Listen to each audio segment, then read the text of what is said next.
Bu studiya 24. Assalomu alaykum. Oilaviy nizolarni ko'rib chiqqan sudya Nasiba va Farhod uchun balki yarashib ketishar degan maqsadda bir necha oylik yarashtiruv muddatini tayinladi. Ammo mana shu muddat ichida ularning oilaviy nizosi kuchaydiki, ijobiy tomonga o'zgarmadi. Farhodning ayolini tinmay do'pposlashi natijasida Nasiba bir umrga nogiron bo'lib qoldi. Ijtimoiy tarmoqlarda bunday voqea va hodisalarga tez-tez guvoh bo'lamiz. Endi esa bunday bo'lmaydi. Boisi joriy yilning 9-aprel kuni oila va xotin-qizlarni qo'llab-quvvatlash tizimini takomillashtirishga qaratilgan qonun prezident tomonidan imzolandi. Ushbu qonun bilan nikohdan ajratish to'g'risidagi ishlarni ko'rib chiqayotganda sud oilaviy zo'ravonlikdan jabrlangan shaxsning talabiga ko'ra yarashish uchun muhlat tayinlamaydi. Xo'sh, ushbu qonunning mohiyati yana nimada va u murosasizlik hamda yarashish har qanday holatda ham imkonsiz bo'lganda ayollarni jismoniy, psixologik va iqtisodiy hujumlardan qanday himoya qiladi? Bugun shu haqda gaplashamiz. Suhbatdoshlarimiz Oliy Majlis Qonunchilik palatasi deputati Umida Rahmonova hamda Ichki ishlar vazirligi Jamoat xavfsizligi departamenti huquqbuzarliklar profilaktikasi xizmati bo'lim boshlig'i podpolkovnik Nazokat Tojiyeva. Assalomu alaykum. Xush kelibsiz. Demak, biz bugun muhokama qiladigan qonundan avval ham xotin-qizlar huquqlarini ta'minlashga qaratilgan bir necha qonunlar qabul qilindi. Jinoyat kodeksiga, ma'muriy javobgarlik to'g'risidagi kodekslarga o'zgartirishlar kiritildi. Bundan tashqari himoya orderi degan tizim ham joriy etilgan edi. Mana shu oilaviy zo'ravonlikdan jabrlangan xotin-qizlar huquqlarini himoya qilishga doir mana shu qonunni ishlab chiqib qabul qilish zaruriyati nimada edi? To'g'ri aytdingiz. Bugun kungacha ham mamlakatimizda xotin-qizlarni har tomonlama himoya qilish, ularni nafaqat xotin-qizlarni, bu xotin-qizlar deganda ko'pincha xayolimizda oilaviy muhit keladi. Nimaga? Chunki oilaviy muhitni barqarorligi, tinchligi, xotirjamligi oilada ayollar bilan o'lchanadi. Lekin mana shu xotirjamlikka ba'zan tazyiq holatlari, zo'ravonlik holatlari yoki qo'llab-quvvatlash o'rniga uni huquqlaridan mahrum qilish holatlari ham uchrab turdi va shuni oqibatida so'nggi yillar xotin-qizlarni tazyiq va zo'ravonlikdan himoya qilish, xotin-qizlar va erkaklar uchun teng huquq hamda imkoniyatlar kafolatlari to'g'risidagi qonun qabul qilindi yoki oilaviy maishiy zo'ravonlikka qarshi qonun qabul qilindi. Aytib o'tganingizdek, o'sha mana shu ayni shu holatlardan jabrlanganlarni himoya qilish maqsadida himoya orderi instituti joriy etildi va bu institut dastlab 6 oy, 1 yilgacha, 1 oygacha bo'lsa, keyinchalik uni o'sha holatdan kelib chiqqan holda 1 yilgacha cho'zish bo'yicha ham yangi bir qarorlar, qonunlar imzolandi. Lekin ming afsuski, oila shunaqa institutki, u yerdagi muammolar bir-biriga o'xshamaydi va bitta oilani yarashtirish uchun qilingan harakat ikkinchi oilaga butunlay teskari ta'sir qilishi mumkin. Shundan kelib chiqqan holda so'nggi yillardagi kuzatishlar ayrim hollarda himoya orderi ham oilalarni yarashishi uchun sabab bo'lmayotganligi yoki o'sha ayolni himoya qila olmayotganligi ayon bo'ldi. Ya'ni qaysi holatlarda? To'g'ri, biz ko'pincha oilalarni o'sha mahalladagi yettilik, xotin-qizlar faoli yoki aytib o'tganingizdek o'sha sudya ham balki yarashib ketar. Chunki oilada faqat erkak, ayol emas, u yerda voyaga yetmagan farzandlar ham bor. Ular ham ota, ona bilan yashash huquqiga ega va ajrim holatlari ularni ko'p hollarda yo otalik yo ona bilan birga yashash huquqidan mahrum qiladi. Va aynan mana shuni o'ylagan holda, endi har holda biz Sharq millatiga mansub xalqmiz, bizda oila juda bir buyuk tushuncha va farzandlar tarbiyasi kelajak uchun ham muhim bir majmua hisoblanadi. Shundan kelib chiqqan holda o'sha yarashish uchun muhlat tayinlash amaliyoti ham bor edi. Lekin sudyalarimizda hozirgi kungacha amaldagi qonunchiligimizda ham o'sha sudga taqdim etilgan faktlardan kelib chiqqan holda muhlat tayinlamasliklari ham mumkin edi. Lekin aksariyat hollarda baribir yarashish uchun imkon berilardi. Va ming afsuski, ko'p hollarda bu o'sha oilani yarashtirishga emas, teskari effekt bergan holatlar ham bo'ldi. Ya'ni o'sha oila yarashish o'rniga o'sha oilada majburiy tarzda kiritib qo'yilgan ayolni ming afsuski o'limi chiqqan holatlari bo'ldi, nogironlik holatlari qayd etiladigan holatlar bo'ldi. Bolalarni u yerda tarbiyalanayotgan bolalarning ruhiy holati yomonlashayotgan holatlar bo'ldi va mana shu vaziyatda demak qonunchilikni yanada takomillashtirishga ehtiyoj borligi sezildi va prezidentimizni qarori bilan mana shu qonun loyihasi prezident farmoni bilan ishlab chiqildi va bu qonun loyihasi endi hamma holatda emas, aynan o'sha zo'ravonlik jinoyatidan jabrlangan holatlar bilan sudga murojaat qilingan bo'lsa, demak muhlat tayinlamasdan sudyalarga ajrim berish, ajrim e'lon qilish vakolati berilyapti. to'g'ri ta'kidladilar. Mana haqiqat 2019-yil o'sha 2-sentyabrda xotin-qizlarni tazyiq va zo'ravonlikdan himoya qilish to'g'risida qonun qabul qilindi. Mazkur qonundan yangi institut tashkil etildi. Shu tazyiq zo'ravonlikdan jabrlangan ayollarga himoya orderini berish. Dastlab biza 1 oy berib, hamda yana zo'ravonlik holatlari bo'lsa 1 oygacha uzaytirish muhlati bor edi. Undan keyin mana 2023-yil 11-aprel kuni 829-qonun bilan o'zgartirish qo'shimchalar kiritildi. O'sha xotin-qizlar, bolalar huquqlari va qonun manfaatlarini himoya qilish maqsadida endilikda o'sha himoya orderini ichki ishlar organi profilaktik inspektori tomonidan 1 oy berilsa, hamda o'sha 1 oy davomida ayol yana qayta zo'ravonlikka uchrayotgan bo'lsa, o'sha jabrlanuvchi iltimosiga binoan yana 1 yilgacha sud tomonidan uzaytirish vakolatlari berildi. Undan tashqari o'sha Ma'muriy va jinoiy kodeksiga ilk bor yangi tushuncha oilaviy maishiy zo'ravonlik degan tushuncha kiritildi. Agar ayollarimiz zo'ravonlikka uchragan bo'lsa, ilk bor ma'muriy qilinadi. Agar 1 yilda 2 marta bo'lsa, u jinoiy javobgarlik tortish masalasi ham ko'rib chiqildi. To'g'ri aytildi, ko'p holatlarda himoya order o'zini ijobiy natijasini berdi, lekin shunaqa holatlar bo'ldi. Bundan zo'ravon shaxs to'g'ri xulosa chiqarmaganda ayollarimiz shu ma'muriy yoki jinoyatdan jabrlanish, shu o'lim holatlari ham bo'lgan. Shu tartibda o'ylaymanki, bu qonun o'zini ijobiy natijasini beradi. Bundan keyin ayollarimiz huquqi ta'minlanadi. Demak, endilikda mana shu oila kodeksiga kiritilgan qo'shimchaga ko'ra, sudya 2 yoshni er yoki xotinni o'sha nikohdan ajratayotgan paytda ular uchun yarashish uchun muhlat tayinlamaydi, to'g'rimi? Agar zo'ravonlik holati sodir etilgan bo'lsa, ya'ni sudda har xil holatlar bo'yicha murojaat bo'ladi. Ya'ni o'sha ajrim holati, erim meni talablarimni qilmayapti yoki farzandlarga mehr bermayapti, shu uchun ajrashmoqchiman deydi, yoki biz bir-birimizni tushunmadik, ajrashmoqchiman deydi. Lekin albatta bu holatlarda sudya, bilasiz, bizda sudlar mutlaq erkin va ular sudga taqdim etilgan materiallar va ichki o'zini nima deydi, o'ylovidan kelib chiqqan holda ham hukm e'lon qilishi mumkin. Lekin agar sudga murojaat qilinganda zo'ravonlik holati bilan murojaat qilingan bo'lsa, demak bu holatlarda sudyalar muhlat tayinlamaydi. Tushunarli. Ushbu qonun bilan Uy-joy kodeksiga ham muhim o'zgarish qo'shimcha kiritildi. Ya'ni turar joydan foydalanish haqidagi nizolar ko'rib chiqilayotganda sud deylik, nikohdan ajralayotgan ayolni mutanosib sharoitlarga ega bo'lgan boshqa turar joyga kiritishi yoki ijaraga olingan turar joy uchun ijara haqini to'lash majburiyatini er tomonga yuklatishi mumkin. Marhamat, shunga izoh bering. Bu jarayonda o'rtadagi mol-mulk qanday hal etiladi? O'zi bu qonunning asosiy mohiyati ham shunda, ya'ni uy-joyga bo'lgan huquqni kafolatlash. Ya'ni biz aytishimiz mumkin, nimaga amaldagi qonunlarimizda bor-ku, agar ajrim qayd etilsa, demak nikoh davrida bo'lgan mol-mulk er va xotin o'rtasida teng taqsimlanadi va bundan tashqari bolalarga aliment tayinlanadi. Lekin shunday holatlar borki, biz mana hududlarga borganda, o'sha aholi bilan uchrashganda yoki shu kabi holatlar bo'yicha murojaat qilinganda ko'ramiz, ayrim hollarda kelin hattoki o'sha uyda ro'yxatda turmaydi. Ikkinchidan, kuyovni nomida hech narsa yo'q. U hammasini kimningdir nomiga o'tkazib qo'yadi yoki o'tkazmagan taqdirda ham uy uni ota-onasini nomida va kuyovni nomida hech narsa yo'q. Va aslida biz kelin qilayotganimizda yaxshi niyatlar bilan kelin tushiramiz. Birinchi navbatda endi ro'yxatga qo'yishga harakat qilamiz, chunki bola tug'iladi o'rtada.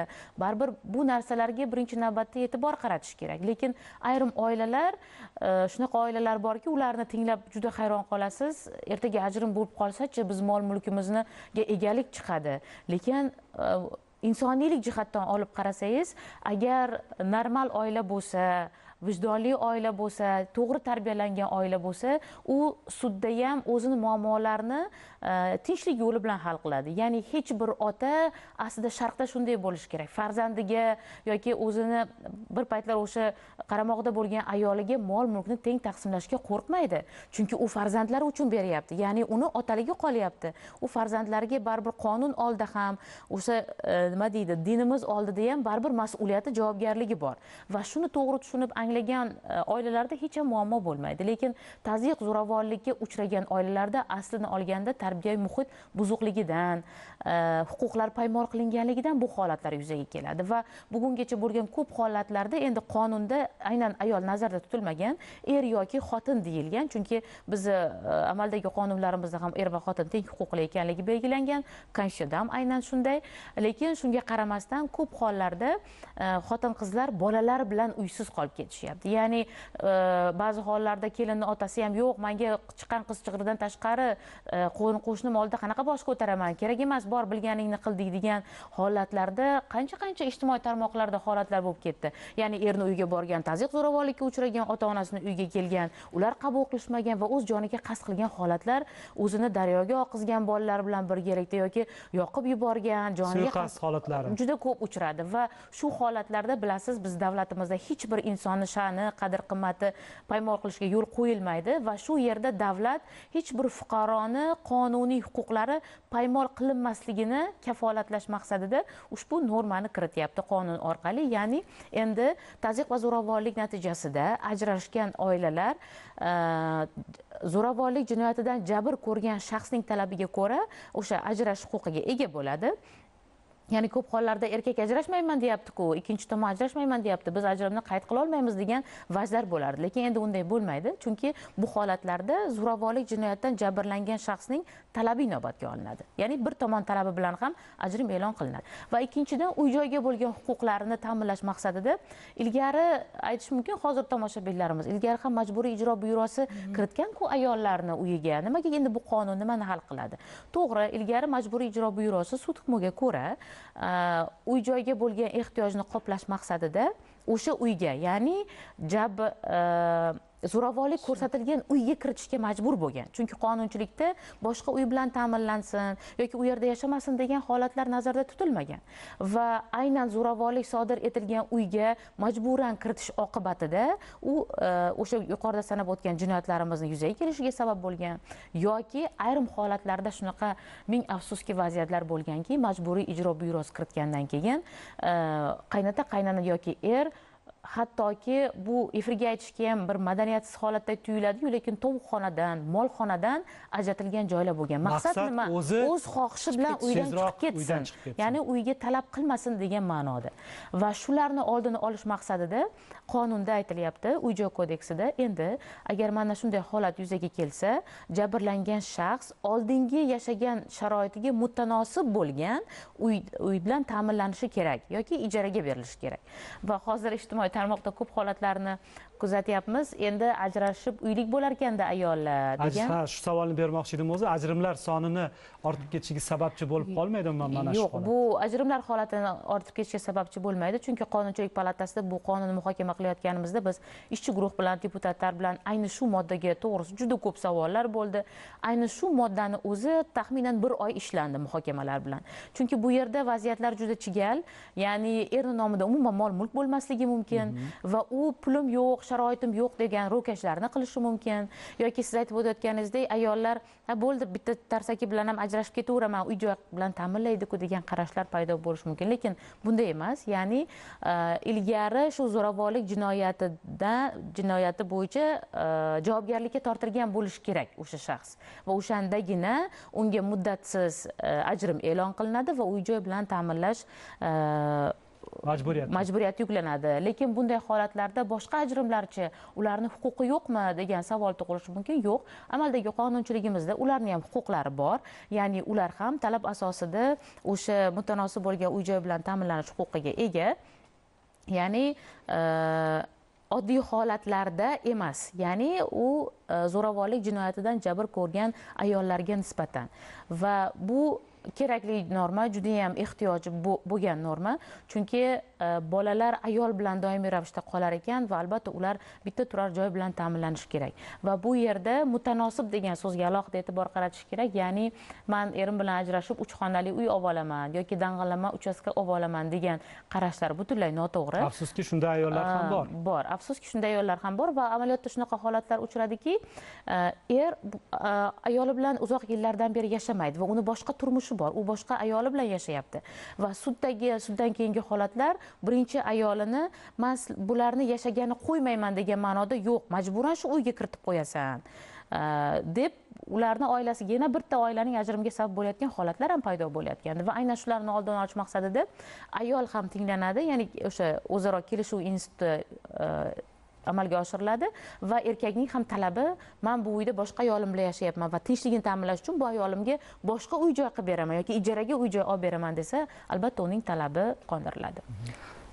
To'g'ri ta'kidladilar. Haqiqatdan mazkur qonun qabul qilinishi o'sha aytganlaringiz sud tomonidan o'sha ayolni o'sha ajrashgandan keyin yoki ajrash muhlati berganda majburiy ijro tomonidan uyga kiritib qo'yish. O'sha asosiy muammo shundan kelib boshlanardi. O'sha ayol uyga kirdi bolalari bilan, unga aytganlar kichkina katalikdek uy, umumiy oshxonadan boshqa joydan foydalanishga eshiklarni qutlab qo'yib foydalanish huquqini cheklab qo'yish hamda boshqa zo'ravonliklar sodir etish, buning ta'sirida o'sha voyaga yetmagan farzandlarimizni ruhiy ta'sir ko'rsatishi psixologiyasiga, undan tashqari o'sha oiladagi doimiy oila turmush doirasi munosabatidagi huquqbuzarlik yoki jinoyatlar kelib chiqish natijasida, ko'pincha jinoyatlar kelib chiqqanda, shuning natijasida mazkur qonun qabul qilindi. Hamda bundan keyin endi o'sha jinoiy javobgarlikka tortilgandan keyin, oilaviy maishiy zo'ravonlik doirasi tortilgandan keyin ayolni shu muddatsiz ajrashtirib, o'sha zo'ravon shaxs tomonidan, turmush o'rtog'i tomonidan ijaraga uy yoki unga uy sotib olish majburiyati berilyapti. To'g'ri aytdingiz, haqiqatan ham mana shu majburiy ijro byurosi tomonidan shunday holatlar ro'y berdiki, hovliga kiritilgandan keyin bu yog'ini o'zimiz bilamiz deb ayolni qo'pol qilib aytganda o'sha molxonaga yoki tovuqxonaga, oshxonaga joylashtirish holatlari. Eng achinarlisi qaynona, qaynota yoki er tomonidan o'sha yerda suv, gaz, elektr energiyasini o'chirib qo'yilishi, majburan, qasddan o'chirib qo'yilishi, maqsad tezroq o'zi xohish bilan chiqib ketsin. Xohishi bilan chiqib ketsin. Bu chindan ham juda ham achinarli holat. Endi aslida oila xalqimiz uchun juda ham muqaddas. Buni siz ham ta'kidlab o'tdingiz. Mana shu qo'shimchalarni kiritish jarayonida, qonunni ishlab chiqish jarayonida qanchalik bu narsa jamoatchilik bilan muhokama etildi, ularning fikrlari qanchalik inobatga olindi, ulardan qanday takliflar kelib tushdi va mana shu jarayonda o'sha mas'ul vakolatli organlarning ishtiroki qanday? Shular haqida ham gaplashaylik, marhamat. Albatta, qonun bilasiz, Qonunchilik palatasida 3 o'qishda ma'qullanadi va birinchi o'qishdan keyin deputatlar o'sha o'z okruglariga borganda mazkur qonun loyihasi bilan fuqarolarni tanishtirishdi. Ya'ni agar sizda shunday holatlar bo'lsa, siz sudga murojaat qilish huquqingiz bor. Endi bilasiz, bizda ko'p hollarda darvoza ortidagi gaplar sifatida qaraladi oilaviy munosabatlarga va ko'p hollarda ayollarimiz murojaat qilishmaydi. Va muhokamalar jarayonida shunaqa holatlar ham bo'ldiki, balki himoya orderi bergan har qanday shaxsga nisbatan shu normalarni qo'llaymiz. Lekin respublika bo'yicha tahlillar olinganda himoya orderi olgan ayollar soni juda ham ko'p, 10 mingdan ortiq ayollar himoya orderi olgan, yoki 1 oylik yoki 1 yillik. Lekin ularni har biriga buni qo'llash, aytib o'tganingizdek, ajrimli holatlarni ko'payishiga sabab bo'ladi. Har holda ajrim faqat ikkita katta yoshdagi odam, er yoki xotin o'rtasidagi emas, bolalar bor o'rtada va shuni ham muhokamalar jarayonida bu qonun ajrimlar ko'payib ketishiga sabab bo'lmaydimi degan bir mulohazali fikrlar ham bo'ldi.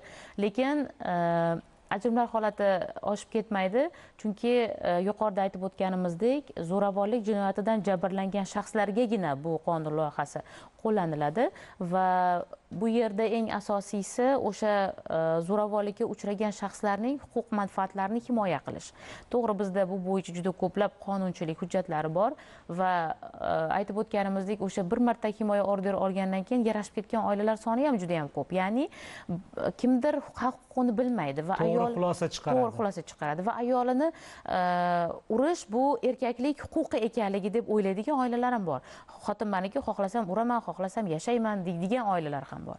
Lekin o'sha uchastka inspektorlar bilan birgalikda ularning huquqi va majburiyati tushuntirilganda, ayoliga himoya orderi berilgandan so'ng unga nechidir masofada yaqinlashish mumkin emas yoki uni bezovta qilish mumkin emas, unga ta'ziyq qilish mumkin emas. Bu navbatdagi jinoyatni sodir etilishga sabab bo'lishi mumkinligini inobatga olgan holda 15 sutka qamoq jazosi yoki qamoq jazosi kabi jazo turlarini qo'llashga sabab bo'ladi degan qarashlar bilan tushuntirilgandan keyin yarashib ketgan oilalar juda ham ko'p bo'lgan. Lekin yarashib ketmaydigan oilalarni yarashishga majbur qilishdan ham manfaat yo'q. Ya'ni ularning ham huquqlari, manfaatlari bor degan ma'noda ushbu qonun loyihasiga fuqarolarimizdan ham juda ko'p takliflar olindi va mana shu takliflar asosida qonun loyihasi maromiga yetkazilib, uchta o'qishda qabul qilindi va bu qonun zo'ravonlikdan jabr ko'rgan er va xotinning huquqlarini himoya qilish va orada bolalarni, ayolini yoki erkakni uy-joy bilan ta'minlash huquqi kafolatlanganligini ham o'sha qonuniy jihatdan bir mustahkamlab qo'yadi. Nazokat Kamiljonovna, mana doimiy ravishda sizlar aholi orasida siz o'rganishlar olib borasiz. Aynan mana shu masala bo'yicha aynan shu ajrimlar sonini kelib chiqishiga sabab nima, asosiy omillar nimada? Doimiy o'rganish olib borasiz-ku, to'g'rimi? Tahlillar nimalarni ko'rsatmoqda? Asosiy sabablardan birinchi o'sha moddiy yetishmovchilik, o'sha bir-birini tushunmaslik yoki o'sha rashk, arzimagan oiladagi iqtisodiy notenglik. Keyin ko'pincha turmush o'rtoqlari uzoq muddatga ketib qolganligi sababli hamda bu yerda qaynona bilan kelin qolganda har xil kelishmovchilik chiqish sabab bo'lyapti. Ularni oldini olish maqsadida o'sha mahallalarda o'sha xotin-qizlar masalalari bo'yicha inspektorlar, profilaktika inspektorlari hamda mana oila xotin-qizlar va boshqa tegishli vazirlik idoralari bilan hamkorlik targ'ibot tadbirlari o'tkaziladi. Ularga tushuntiriladi. Mana shu yangi chiqqan qonun, qaror hammasi aholiga yetkazib borilmoqda. Albatta mana shu prezidentimiz imzolagan qonunni mazmun mohiyati, unda belgilangan vazifa, chora-tadbirlarni birinchi navbatda barcha respublikamizdagi xotin-qizlarga mazmunini to'g'ri tushuntirish, albatta oilalarni mustahkamligiga, ajrimlar sonini kamayishiga olib keladi degan umiddamiz. Rahmat bugungi ishtirokingiz hamda javoblaringiz uchun. Bu Studiya 24 edi. Suhbatdoshlarimiz Oliy Majlis Qonunchilik palatasi deputati Umida Rahmonova hamda Ichki ishlar vazirligi Jamoat xavfsizligi departamenti huquqbuzarliklar profilaktikasi xizmati bo'lim boshlig'i podpolkovnik Nazokat Tojiyevalar bo'lishdi. Tashrifingiz uchun ham tashakkur deymiz. O'zbekiston 24 dan uzoqlashmang. Dasturlarimiz davom etadi. Ko'rishguncha xayr, salomat bo'ling.